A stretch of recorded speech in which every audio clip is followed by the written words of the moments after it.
Critical in the Room podcast with a very special guest. I have champ Jimmy the Brick Flick, fresh off LFA Flyweight Title win with a 38-second first round submission. Jimmy, welcome to the show, man. Excited to have you on. How's it going, man? We're a few days away, removed from this big win. How you feel now you got to soak it all in and think about it? Hey, man, thanks for having me. I appreciate it. Yeah, we got belts here, baby. Like you said, it's champ. We got 2 titles for 2020 already, coming off of the biggest win of my career. Got that LFA 125 title in 38 seconds. It's the second biggest title in the U.S. at 125 pounds. They got me currently ranked second in the USA behind Sean Santella, but I think I'm number 1. So we're looking to stay ready, stay active, and hoping to get that call with this pandemic. Fighters have been dropping out left and right. They've been signing flyweights left and right. So I see why not. Come grab me up. I got the second fastest win in LFA history for a title fight. Punches thrown, 1 kick, a double leg, and a head and arm. I mean, it don't get no easier than that. Now, Jimmy, leading up to this fight, you spoke about, you mentioned the pandemic.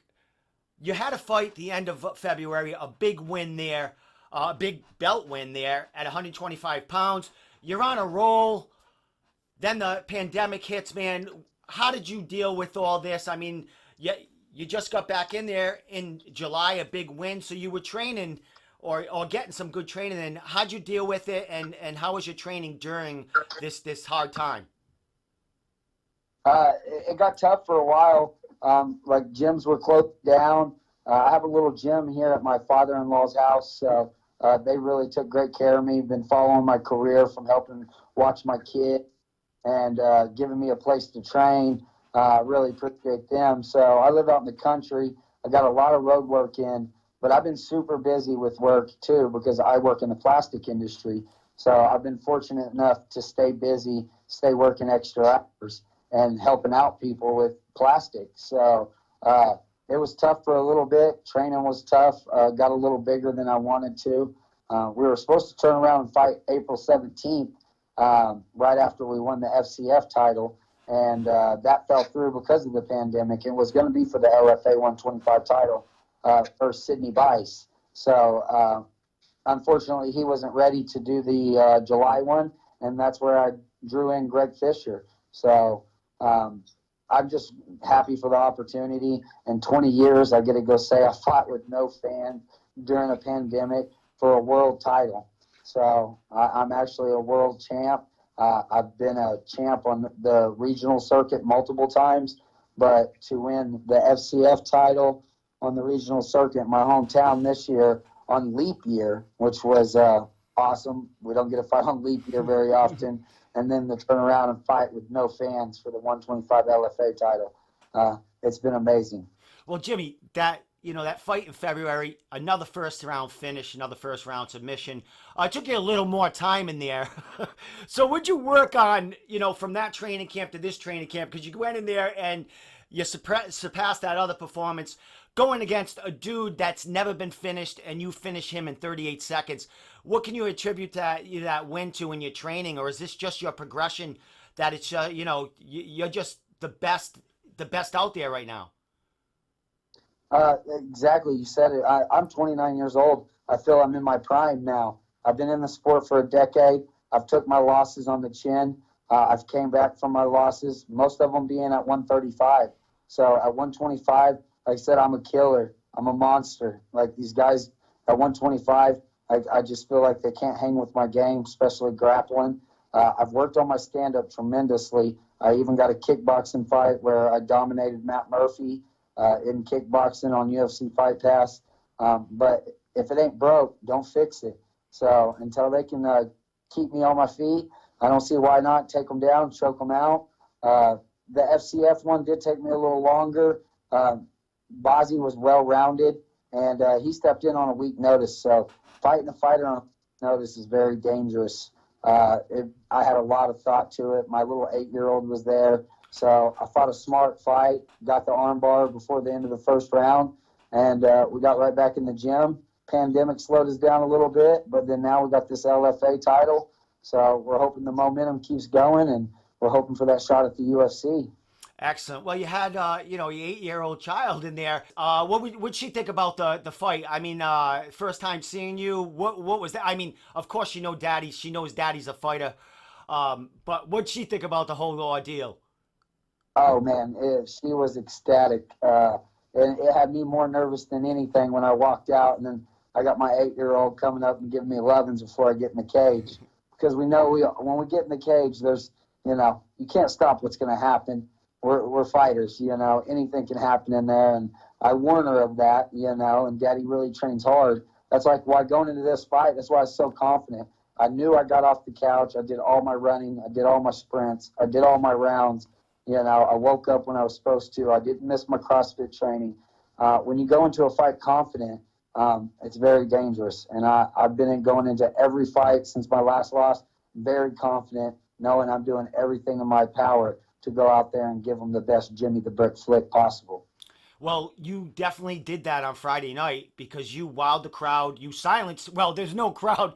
The crowd at home watching because you don't expect the fight to end that quick, especially with two high caliber fighters like yourself. You were talking like in a couple of previous interviews about both of your grappling game is way up there. You thought maybe this was going to be more of a on the feet kind of fight. What was going through your mind as soon as they hit the ground? I mean, you shot in, took him down, and what was going through your mind? Did you know that was basically he was in your waters at that time? Yeah, exactly. I thought we were going to stand a lot more, but when I landed that calf kick, it threw him off. And when he was off balance, I'm a Oklahoma-born wrestler, and I guess my body was like, "Hey, it's time to shoot, Jimmy." So we shot in, and when I get a hold of him, like even though his upper body was so big and he looked so much bigger than me at 125, when I got a hold of him, I didn't feel his strength. I felt very confident once I got a hold of him. That's why I kept pushing on him, grinding on him, turned back the other way. I finished the double leg, and I just felt like my choke was there, and I jumped for it. I was going to pull kind of guard with it and do a sweep, which I train a lot in the gym, and I love to hit it off my back and then hit a butterfly sweep.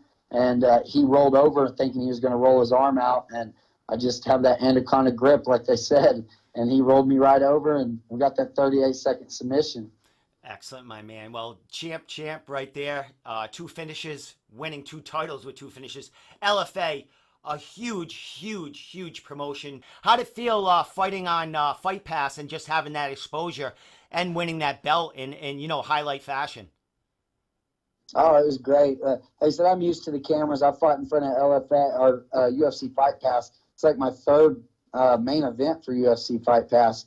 So here in XFN, Tulsa, Oklahoma, I've main evented 2 Fight Pass title fights at 135. So I'm used to it, man. I'm fighting on the big stage. No fans was a little different, but like you said, I was so confident going into this fight. It didn't matter if there was 1 fan or 10,000 fans. I was going in there to do one job, and I got it done really fast. So I couldn't be prouder. Well, my man, most of your career, a long, successful career, I think about a decade, 10 years. Most of your fights, higher weight, 135, a couple of catch weights in there. What was the decision to get to 125? Was it just that you knew you could dominate at that division? Well, I've been wrestling my whole life, so I've been cutting weight since I was like 8. I'm very good at it. 135 I can make on 24-hour notice. I'm not a big 135er. I usually walk around about 143 to 147. So it's easy to get to 135. It's a lot easier to cheat during training camp and all that too.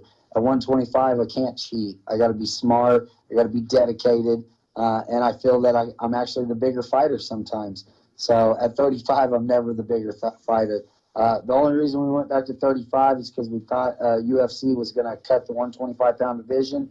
So we took on Ray Rodriguez because I knew if I won that fight against Ray Rodriguez at 35, I would have got my call at 35. So we took that fight. We almost had him. We fell a little short. Like you said, I always go out, it's killed or be killed. And that's what happened, man. He got me, but we've already bounced back with 2 big wins, 2 big titles. And like you said, I'm ready for the bigger things. I'm ready for the big stage. I'm ready for that opportunity. So I'm hoping they give me my call. If they call for Tuesday Night Contender Series, we're going to be ready. I prefer to go straight to the UFC. Like I said, I've been in it a long time, but we're going to have to take what we can get.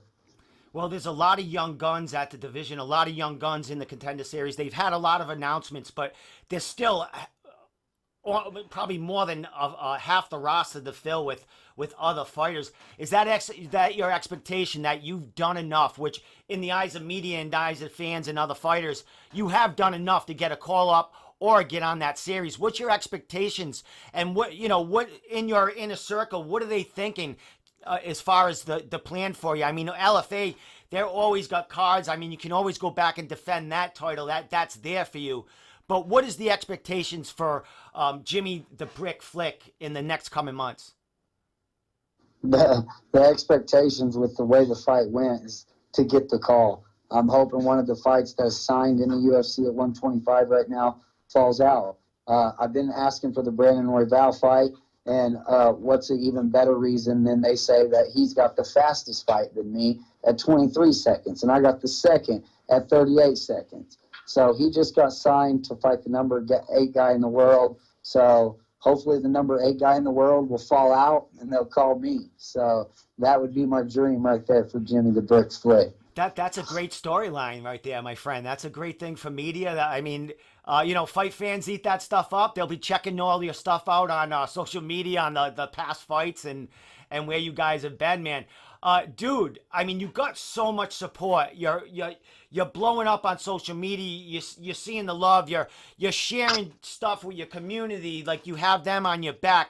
How important is it, and how humbling is it to know that you have a whole, state, a whole, all the support behind you, and you're giving back at the same time? It's very motivating. That's what pushes me. Growing up, life was very tough.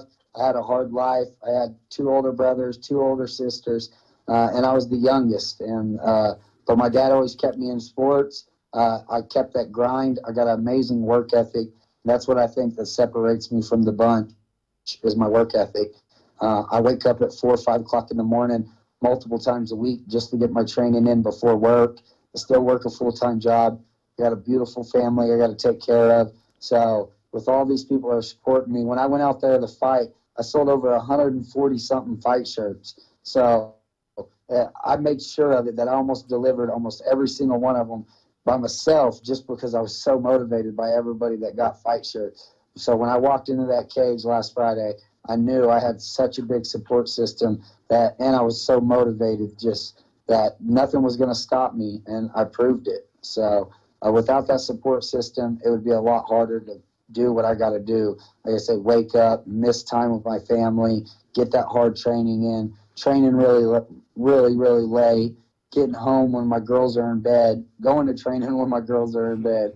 So we're making the sacrifices we got to, and hopefully all of them add up, and it's all going to be worth it. Excellent, my man. Well, I'm so happy it's working out for you. Before I let you give your shout outs, social media, sponsors, and all that other good stuff, dude, you have the best name. One of the best names out there right now, man. It just flows off your tongue. I know the announcers love saying it. People that interview you love saying it. I mean, this is a name you can say 10 times fast, and you'll get it right every time, man. How'd you come up with the Brick? What's all with that? Well, growing up, man, I had a good wrestling game. We got into fighting. I fell into love with jiu-jitsu, and I fell in love with stand-up. And my game's solid all over, like a brick. So it doesn't matter where the fight goes. I'm good. I'm solid. And that's where it came in, and it flows with the nickname. Jimmy the Brick Flick. I love it. The fans love it. So I hope the UFC loves it, man. So it'd be great to get in there and hear Bruce Buffer say Jimmy the Brick Flick. So that's That's another dream awesome. of mine. That's So, awesome. And you know, to hear Joe Rogan making some catchy catchphrase with it, Jimmy the Brick Flick with a brick of a friggin' knockout or something. Yeah, it's like, yeah. it's coming, brother. It's coming, man. So last thing, brother, shout outs, sponsors, thank yous, and last words you want to say before I let you go, my man. Hey, man, I appreciate you taking the time and getting me on here, man. Can't thank you enough. And, yeah, I'd like to give a shout-out to my sponsors. Everybody seemed to love that, too. Got that going on UFC Fight Pass. They made a little video for me, so that was pretty cool. So my sponsors, Harvest Health, The Plug 918, Midwest Extract, Ryan and Rose Roofing, Seth with Keller Williams Realty, Simpsons Truck Lining, Brockway Barbershop, Core Hog, Big Elks, Energy and Gas, Keystone Chevrolet in Sand Springs, trying to get somebody to go over there and see my boy Tyler, buy a car, tell him the Brick sent you, All Brenton Plumbing, Tulsa Plastics, Code Zero Customs, HKA USA, Micah Stockton with New York Life, Blue Line Signs, Primary Colors Retro Relics, Evolved Health and Wellness, Tulsa Sport Acupuncture, The Office on Main, CrossFit Sand Springs, Forza Combat Sports, Thunderkick Fitness, or Thunderkick Tulsa, and Fighting for Autism. I'm official ambassador for Fighting for Autism, so I always support Fighting for Autism. So appreciate everybody. I appreciate everybody that supports me. You can follow me at The Brick, Jimmy the Brick Flick, or www.thebrickmma.com. My Facebook page, I can't okay no more people. I'm out of friend requests. So if you can hit that fan page, that would be awesome. I'm almost to 3,000 followers. I'm trying to get it up. I'm always doing giveaways, trying to give free stuff away. So I just appreciate the support. And the bigger the support system, the better chance of making it. Excellent, my man. Well, you're doing great things, brother. Not only in the cage, outside the cage for fans, family. And, dude, you deserve all the support and, all the love and all the success you're getting, man. Jimmy, the Brick Flick, LFA, and new flyweight champion. On his way to the Contender and maybe a call up to the UFC. It's coming, my friend. It's coming. You cannot deny you after these last 2 wins. My brother, we'll talk. Definitely let's catch up and when something happens, because it'll be sooner than later, my man. Yes, sir. Most definitely. Thank you. I appreciate it, man. You have a great night, my friend. You too.